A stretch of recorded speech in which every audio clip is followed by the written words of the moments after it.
बंधुओं, ठाकुर जी 3 प्रकार से वेणु रव करते हैं। मुरली, वंशी और वेणु 3 हैं एक ही, पर उनका बजाने का, उनको धारण करने का तरीका सबके लिए अलग अलग है। समझिएगा बात को बहुत ध्यान से, इधर देखिए। मुरली, वंशी और वेणु। मुरली ठाकुर जी बजाते हैं तो दोनों जो हाथ हैं ठाकुर जी के वो अधर से नीचे रहते हैं और वंशी ऐसे लेटी रहती है। ये ठाकुर जी का मुरली वादन है। बिल्कुल अधर के ही बगल में दोनों जब भुजा आ जाती हैं, ये ठाकुर जी का वंशी वादन है। और जहां ठाकुर जी का मुखमंडल बाम दिशा में ऐसे झुक जाए और दोनों हस्तकमल ऊपर आ जाएं और वेणु यहां अधर पर हो, इस प्रकार से हो, तो समझो वो वेणु वादन है।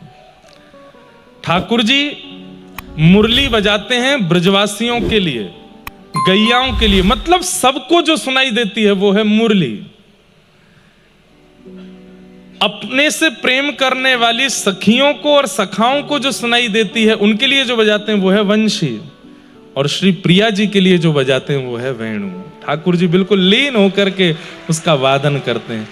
आपने अनेक दर्शन किए होंगे, ठाकुर जी के ऐसे दर्शन किए होंगे, ऐसे दर्शन किए होंगे, पर ऐसे दर्शन आपको बहुत कम मिलेंगे जहां ठाकुर जी का मुखमंडल किशोरी जी की तरफ झुका हो।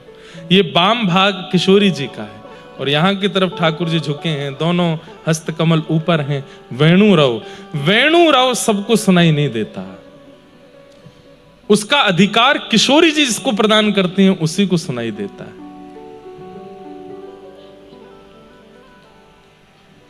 किशोरी जी को रिझाने के लिए, उनको प्रसन्न करने के लिए ठाकुर जी वेणु बजाते हैं। तो बाम बाहु कृत बाम कपोलो, अब सुनिएगा अर्थ। बाम बाहु कहेंगे इसको। बाम बाहु कृत बाम कपोलो, कपोलो मतलब गाल। ठाकुर जी ने अपने बाम बाहु की तरफ अपने गाल को झुका रखा है। बाम बाहु कृत बाम कपोलो वलगित भ्रूरधरार्पित वेणुम। ठाकुर जी ऐसे हैं और वेणु बजा रहे हैं। कोमलांग भिषराश्रित मार्गम गोपईरयति यत्र मुकुंद। ठाकुर जी के उस मधुर स्वरूप को देख करके गोपियां आनंदित हो गई, कितने सुंदर लग रहे हैं श्याम सुंदर। यहां पर अब एक प्रसंग आता है, बस वो कह के मैं आगे चलूंगा। गोपियां शिकायत करने जाती हैं यशोदा मैया से और मैया से जाके कहती, मैया तू एक बात बता। बोले हाँ। ये तेरे लालाए बंसी बजानो कौन ने सिखायो? बोले क्यों? तेरे लाला को तो हम कछु बिगाड़ नहीं पाई, पर जाने या को बंसी बजानो सिखायो बा, गुरु को हम जाके जमुना जी में फेंक के आवेंगे। बोले क्यों? बोले या की बंसी जब जब बजे हमारो भोजन ना बन पावे। क्यों? बोले जैसे ही वंशी बजानो प्रारंभ करे, या की वंशी सुनते ही पहाड़ पिघलन लगे, यमुना जी स्तब्ध है जाएं, पेड़ की डाल झुकन लगे, उनमें खूब सारे पुष्प और फल प्रकट है जाएं, हमारो मन स्थिर रह जाए, बालक रोनो बंद कर दें, भोजन करनो, गैया घास चरनो बंद कर दे, उनके बछड़ा बछिया दूध पीनो बंद कर दें, सब स्तब्ध हो जाता है वृंदावन में। लेकिन मैया एक नयो काम और है गो। बोले कहा? बोले हम रोटी बनावें, चूल्हा में अग्नि लगावें लकड़ी की, वो अग्नि भी धीरे धीरे शांत है जाए और पानी बन के बहन लगे, सब कछु समाप्त है जाए, मैया भोजन ही ना बन पावे। सास डांटे, अरे तेने कच्ची दाल बनाई दी, कच्ची रोटी बनाई दी, तो को मैं बताऊंगी, रोज हम पे डांट पड़े। और या सबके पीछे कारण है तेरे लाला की वंशी। या तो अपने लाला की वंशी बजावे वाले गुरु को नाम बताओ हमें, या फिर अपने लाला से कहो वंशी बजावे को एक समय रखे, वह समय हम भोजन नहीं बनाया करेंगे। फिर कौन ने सिखाई तुम्हारे लाला को वंशी बजानो? तो यहां पर श्री यशोदा मैया कितना सुंदर विवेचन कर रही हैं। विविध गोप चरणेषु विदग्धो वेणुवाद्य ऊर्धा निज शिक्षा, तब सुतः सति यदाधर बिंबे दत्त वेणुरनयत्य स्वजाति। स्वर जाति। बहुत सुंदर लीला आ रही है, चिंतन में सुनाऊंगा अभी। यशोदा मैया कह रही हैं, अरे गोपियों तुम मानोगी नाय, तुम मेरी बात को भरोसा नाय करोगी, पर जे वंशी बजानो लाला ने कोई ते ना सीखो, ये वंशी प्रगट ही लाला ते भई है, निज शिक्षा लाला ने स्वयं बजानो सीखो है। वंशी का निर्माण कैसे हुआ? गैया रोती रोती गई ठाकुर जी के पास। ठाकुर जी बोले, काई को रो रही है? कौन ने कष्ट दिया तो को? बोले, मुकु दुनिया में केवल एक ते डर लगे। बोले, कौन थे? बोले, बांस थे। मुकु और कोई ना डरा सके। कोई आदमी भी मेरे सामने आ जाए ना, ग्वारिया भी मुंह पे चिल्लावे, मैं बातें भी ना डरूं, लेकिन वो ग्वारिया जब बांस लेके आ जाए तो बातें मुकु बहुत डर लगे लाला। ठाकुर जी बोले, जा बांस ने तो को डरायो, वही बांस ते तो को प्रेम सिखाऊंगा मैं। ठाकुर जी ने जैसे ही वह बांस को पकड़ो, एक हस्त कमल धरते ही 3 उंगलियों के छिद्र रखते ही 3 छिद्र प्रकट हो गए, दूसरा हस्त पकड़ते ही 3 छिद्र और प्रकट हो गए, और जैसे ही ठाकुर जी ने अधर पर रखा, एक छिद्र और प्रकट हुआ।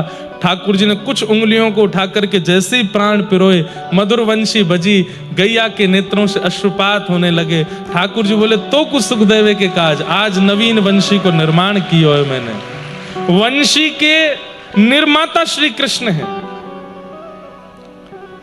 वंशी के प्रादुर्भाव करता श्री कृष्ण। अच्छा, एक बात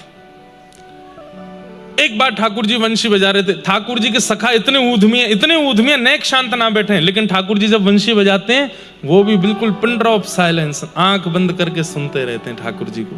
एक बार मधुमंगल बैठो तो माने देखी ठाकुर जी वंशी बजा रहे हैं, तो जैसे ही वंशी बजाई तो वो सब ब्रज की स्थिति मैंने बताई ना, यमुना जी रुक जाती हैं, वृक्षों में पुष्प प्रकट हो जाते हैं, फल आ जाते हैं, सब लोग बाग अपने कार्य छोड़ देते हैं, दूर दूर तक हिंसक जीव भी अपने कान उठा करके ठाकुर जी की ओर देखते हैं। आज मधुमंगल सबको देखते देखते वहां की दृष्टि गई ऊपर, और जैसे ही वहां ने ऊपर देखी तो कहा, देखो आकाश मार्ग में बादल की ओट लिए मतलब पीछे छिप करके ब्रह्मा जी, शंकर जी, नारद जी, सरस्वती जी और सब 33 कोटि देवता आकाश में खड़े होकर के कान लगा करके ठाकुर जी की वंशी सुन रहे हैं। मधुमंगल ने श्रीदामा से कहा, श्रीदामा देखियो ये सब देवता खड़े हैं आकाश में। श्रीदामा ने दूसरे से कही, ऐसे करके सब में बात फैल गई। अब जब जब ठाकुर जी वंशी बजा में आकाश में देवतान के दर्शन हो में। एक दिना मधुमंगल श्रीदामा किशोरी जी की सबरी सखीन के यूथ से बोले, हमारो लाला जय जय तो नहीं है, पर हमारो लाला जय जय ते भी ऊपर है। बोले क्यों? बात सुनो पहले पूरी। बोले क्यों? बोले हमारो लाला जब बंशी बजावे ना, आकाश में देवता प्रकट है जाए। अरे कहां तक कहें, सूर्य चंद्र भी एक साथ प्रकट हो जाते हैं ठाकुर जी की स्वर लहरियों को सुनने के लिए।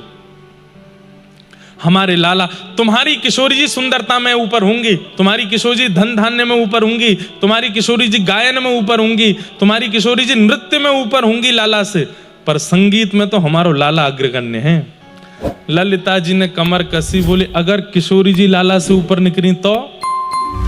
बोले तो जीवन भर तेरे चरणन को स्पर्श करूंगो, वचन दे के कह रहा ये मधुमंगल, जब जब ललिता सामने आवेगी तब तब साष्टांग प्रणाम करूंगा अगर किशोरी जी ऊपर निकल जाएं तो। बोले फिर कर लें एक कार्यक्रम। बोले हाँ करो। ठाकुर जी तो सब ब्रजवासी जाके बोले, लाला हमारी लाज बचाए लियो, ऐसी बंसी बजाइयो कि लाला ये सबरे देवता आकाश में खड़े खड़े नृत्य करने लगे। ठाकुर जी बोले तू चिंता मत कर, आज तो देख आमने सामने वाली बात है। सब सखी गई किशोरी जी के पास है, किशोरी जी आज शाम सुंदर को परास्त करना है। किशोरी जी बोले नहीं, वो सदा विजयी रहे, मैं क्यों परास्त करूं उनको। नहीं आज हम सखी सखान के बीच की बात है, हमारी लाज रखो। तो किशोरी जी वीणा बजाती हैं, किशोरी जी वीणा बजाती। अच्छा, अभी कुछ समय पहले रेवासा धाम में कथा थी पूज्य मलुक पीठ वाले महाराज जी के सानिध्य में, तो महाराज जी ने वहां पर एक कितनी सुंदर बात बताई। बोले इंद्रेश जी, त्रेता में श्री जानकी जी वंशी बजाती हैं और राम जी वीणा बजाते हैं, तो वहां जानकी जी की वंशी सुनकर के राम जी मोहित हो गए और राम जी की वीणा सुनकर के जानकी जी मोहित हो गई। तो राम जी ने कहा देखो, शिक्षा प्रदान करने के 3 तरीके होते हैं, शिक्षा लेने और प्रदान करने के 3 तरीके होते हैं। पहला, गुरु जी की सेवा करो और उनसे शिक्षा ग्रहण करो। दूसरा, गुरु जी को दक्षिणा दो और उनसे शिक्षा ग्रहण करो। तीसरा, तुमको जो आता है वो तुम गुरु जी को सिखाओ, गुरु जी को जो आता है वो तुम सीख लो। तो हे जानकी जी, आप मोकू वंशी बजानो सिखाओ, मैं आपको वीणा बजानो सिखाऊंगा। तो त्रेता में राम जी किशोरी जी को, जानकी जी को वीणा बजाना सिखाते हैं और शाम को किशोरी जी राम जी को वंशी बजाना सिखाती हैं। इसी का परिणाम द्वापर में किशोरी जी की सिखाई हुई वंशी ठाकुर जी बजाते हैं और ठाकुर जी की सिखाई हुई वीणा श्री राधा रानी बजा रही है। ये सब कितने मूल्य रहस्य हैं, संत जनों से प्राप्त होते हैं। किशोरी जी वीणा लेकर के आई हैं, ठाकुर जी सामने बैठे हैं। किशोरी जी और ठाकुर जी के अंदर तो प्रतिस्पर्धा नहीं है, लेकिन सखा और सखीन को जितावे हरावे की बात है। ललिता जी बोली, पहले ठाकुर जी कछु सुना दें। मधुमंगल सीधा बोले, हैं हमारे लाला ने बंसी बजा दी तो फिर बाकी बात कछु बचेगा ही ना। हमारे लाला ने बंसी बजा दी तो फिर तुम कहीं तक दूर तक टिके ही नहीं पाओगे। बोले हम देख लेंगे कितने टिकेंगे, तुम बजाओ तो सही।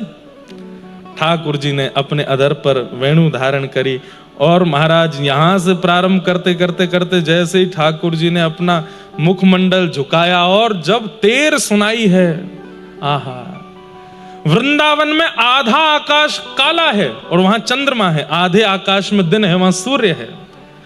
आधे आकाश में रात्रि की निशा में जागृत होने वाले देवता खड़े हैं और आधे आकाश में जागृत अवस्था में खड़े होने वाले देवता खड़े हैं। यमुना जी स्तब्ध हो गई है, पवन बह रही है और हवा में भी चंदन की सुगंधी आ रही है। अद्भुत है, उस दृश्य का वर्णन नहीं कर सकते। ठाकुर जी की ऐसी वेणु सुन करके ललिता विशाखा भी झूमन लगी। मधुमंगल वो देख सीधामा है गई मोहित, मोहिनी चलाई दी हमारे लाला ने, अब तो हमारी लाला की जीत निश्चित है। किशोरी जी नेत्र बंद करके थोड़े थोड़े अश्रुबिंद आ रहे हैं, सुन रही हैं ठाकुर जी की वेणु को। कोई निश्चय, इसमें कोई संशय नहीं, ठाकुर जी की वेणु अद्भुत है। थोड़ी देर बाद जब ठाकुर जी ने वेणु रव विश्राम किया तो सब पूछने लगे क्यों विश्राम कर दिया, और बजाओ। पर ठाकुर जी तुरंत कहते हैं बैठ जाओ। किशोरी जी वेणु बजाएंगी, अरे नहीं वो कहा बजाएंगी, वीणा। ये किशोरी जी बंसी बजा रहे, बैठ जाओ बैठ जाओ बहन बैठ जाओ। सब ने प्रार्थना करी, हे श्यामाजू अब आप बजाओ। किशोरी जी ने जैसे ही वीणा धारण की है और वीणा धारण करके अपनी कोमल उंगलियों से उसके तारों को आच्छादित किया है और जैसे ही दूसरे हस्त कमल से एक झंकार मारी है, एक झंकार में ही पूरा ब्रह्मांड झंकृत हो गया। ठाकुर जी की वेणु रव से तो आकाश में देवता प्रकट हुए थे, लेकिन किशोरी जी की एक झंकार से ब्रह्मांड का भेदन हो गया। सारे देवता पृथ्वी पर आकर के गिरे, सन्मुख प्रकट हो गए। ब्रह्मादि देवता सब हाथ जोड़ करके किशोरी जी के चरणों में वंदन करने लगे। ठाकुर जी नृत्य कर रहे हैं, विजय हो जय जय हो, हमारी श्री जी की विजय हो। और जो विजय माला थी जिसके गले में पहना थी, ठाकुर जी ने बिना श्रीदामा मधुमंगल से पूछ सीधे लेके गए किशोरी जी गले में पहनाई दी। बोले आपकी विजय हो श्री जी, आपकी जय हो। हमारी किशोरी जी जीत गए। ऐसे हमारी व्रज की लीलाओं में ठाकुर जी अनुग्रह कराते हैं। ये प्रिया प्रियतम की मधुर बड़ी बड़ी लीलाएं हैं, सुंदर सुंदर लीलाएं हैं, जिन लीलाओं को सुनकर के कह करके संत जन ऋषि जन आनंदित होते हैं, निमग्न होते हैं भाव में।